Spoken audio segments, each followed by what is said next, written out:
মই ভাবোঁ যে অসমৰ ৰাজনীতি 2026 যদি পূৰা সলনি কৰি দিব লাগে তেতিয়াহ'লে তিনি গগৈ কনচেপ্টটো এটা মিৰাকুলৰ নিচিনা কাম কৰিব, এটা সাংঘাতিক যাদুদণ্ডৰ নিচিনা কাম হ'ব। তিনি গগৈ লগ হৈ গ'লে অসমৰ সকলো জাতি ধৰ্ম জনগোষ্ঠীৰ মানুহৰ মাজত মানে আস্থাৰ পৰিৱেশ এটা গঢ়ি উঠিব। মানুহে সেইটোৰ কাৰণে ৰৈ আছে, মানুহে সেইকাৰণে ৰৈ আছে।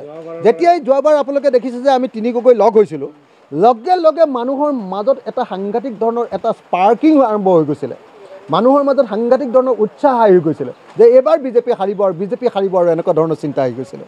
কিন্তু মাজে মাজে গৌৰৱ গগৈ ডাঙৰীয়াই মানে সেই উপনিৰ্বাচনটোত কৰা ভুলটোৰ কাৰণে অকণমান আমাৰ মাজত ভুল বুজাবুজি এটা হৈছিলে। এতিয়া আমি ঠিকে আছোঁ, আকৌ নিশ্চয় এতিয়া কংগ্ৰেছৰ লগত যেতিয়া বুজাবুজি হ'ব তেতিয়া তিনি গগৈও আমি একলগ হৈ যাম, আৰু তিনি গগৈ একলগ হৈ যাব, সকলো পাৰ্টিও একলগ হৈ যাম, আৰু সকলো পাৰ্টি যেতিয়া একলগ হৈ যাম বিৰোধী পক্ষ আৰু তিনি গগৈও যেতিয়া একলগ হৈ যাম 2026 চনত বিজেপিক আমি গাদীচ্যুত কৰিম, বিজেপিক আমি ব্ৰহ্মপুত্ৰত দলিয়াই পেলাম, আৰু মুছলমান সাম্প্ৰদায়িক দল AIDF-কো আমি ব্ৰহ্মপুত্ৰত দলিয়াই পেলাম।